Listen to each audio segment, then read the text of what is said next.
Сызықтық алгоритмнің тармақталған және қайталанған әрекеттері жоқ. Әрекеттердің тізбектеліп орындалатын алгоритм екендігін 6-шы сыныпта білдік. Күнделікті тұрмыста орындайтын іс-әрекетіміз әрқашан сызықтық болып ретімен орындала бермейтіні анық. Көп жағдайда түрлі іс-әрекеттерінің орындау барысында туындайтын кедергілері бойынша шешім қабылдай білуіміз керек. Әрекет барысында сызықтық іс-әрекетіміз туындаған жағдайға байланысты екіге ажырайды, яғни тармақталады. Мұндай алгоритмдер тармақталған алгоритмдер деп аталады. Тармақталған алгоритм орындалуы керек қадам белгілі бір шарттың орындалу немесе орындалмауына байланысты жүзеге асырылатын алгоритм. Тармақталған алгоритмде егер, онда, әйтпесе түйінді сөздері қолданылады. Тармақталған алгоритмде міндетті түрде шарт қолданылады. Шарт дегеніміз тексеру нәтижесінде иә, ақиқат, немесе жоқ, жалған логикалық мәндерін қабылдайтын логикалық өрнек немесе пікір болып табылады. Кез келген программалау тілінде міндетті түрде шартпен жұмыс істейтін операторлар болады. Сол сияқты Python программалау тілінде де шарт тексеруге арналған арнайы if, else операторлары қолданылады. Ағылшынның if сөзі егер, ал else сөзі әйтпесе мағынасын береді.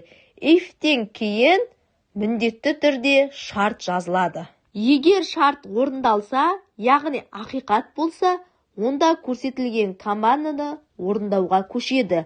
Шарт тексеру үшін бізге салыстыру операторлары қолданылады. Салыстыру операторларын суретте көріп отырғандарыңыздай, оператордың мағынасы жазылуына және мысал келтірген. Мысалы, екі теңдік белгісі бұл тең деген мағынаны білдіреді. Мысалы, жазылған кезде x екі теңдік белгісін қойып y-ті жазатын болсақ, x, y тең деген мағынаны білдіреді. Келесте леп белгі және теңдік бұл тең емес дегенді. X леп белгі тең y болса, яғни x, y-ге тең емес дегенді білдіреді. Одан кейін үлкен белгісі, яғни x, y-тен үлкен. Келесте кішілік белгісі x кіші y-тен үлкен немесе тең. X, y-тен үлкен немесе тең дегенді білдіреді. Келесте кіші немесе тең, яғни x кіші немесе тең y-ге. Мысалды түсіндіретін болсам, if a тең b-ға, k тең a мен b-ның қосындысына. Егер a тең b-ға болса, k тең a мен b-ның қосындысында деп тұр. Шарт тексеру операторының туындайтын шарттардың күрделілігіне қарай 3 түрлі құрылымы бар. Біз әзірге 2 құрылымымен танысамыз. Шарт тексеру операторының қысқа жазылу түрі. If операторынан кейін шарт міндетті түрде жазылады.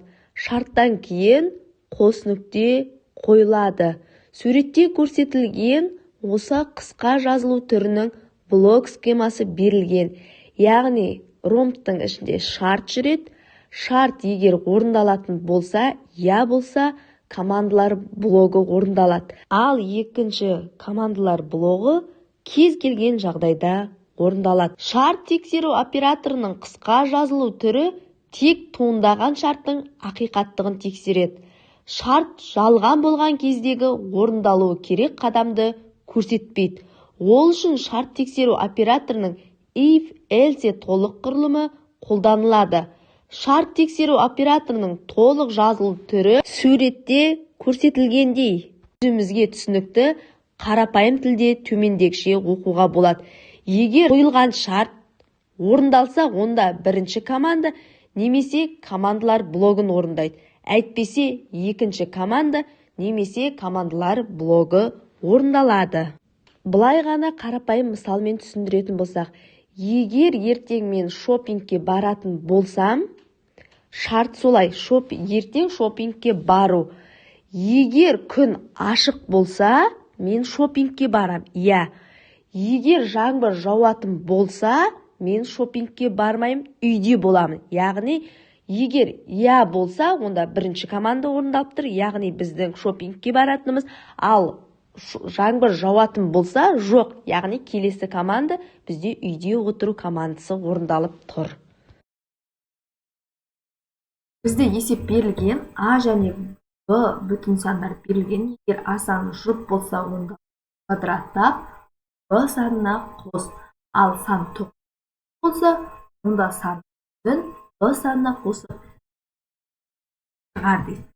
Осы есептің шығарылу жолын көрсететін болсақ, бірінші, яғни бүтін сандар берілген, яғни А және Б мәндерін бүтін деп алып, интежер және оны енгіздік. Одан кейін бізде егер А санын 2-ге бөлгенде қалдық бөлігі 0-ге тең болса, яғни қалдықты анықтау үшін біз процентті алып отырық.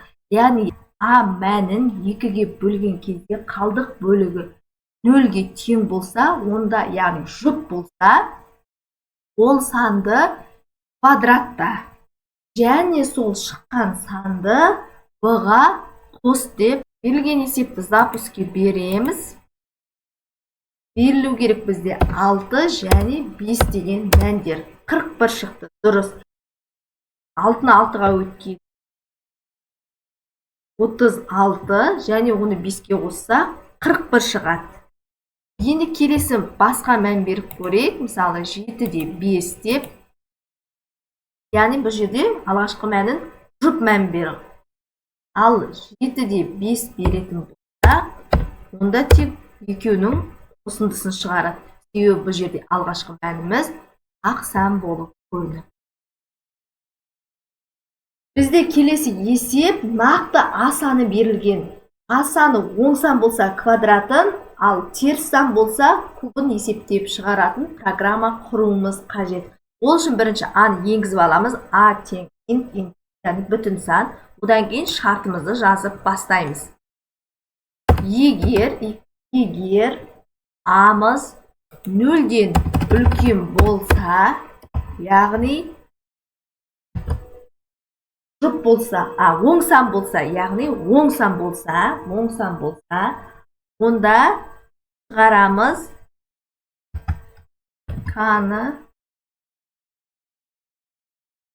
A'ның квадраты, яғни квадраттаймыз. Ал егер теріс болса, онда else, егер А оң сан болса, яғни 0-ден үлкен болса, егер А 0-ден үлкен болса, яғни жұп сан болса, онда A'ның квадратын табу керек. Әйтпесе, А тең істейміз, кубтаймыз. Ол кезде A'ның 3 дәрежесі.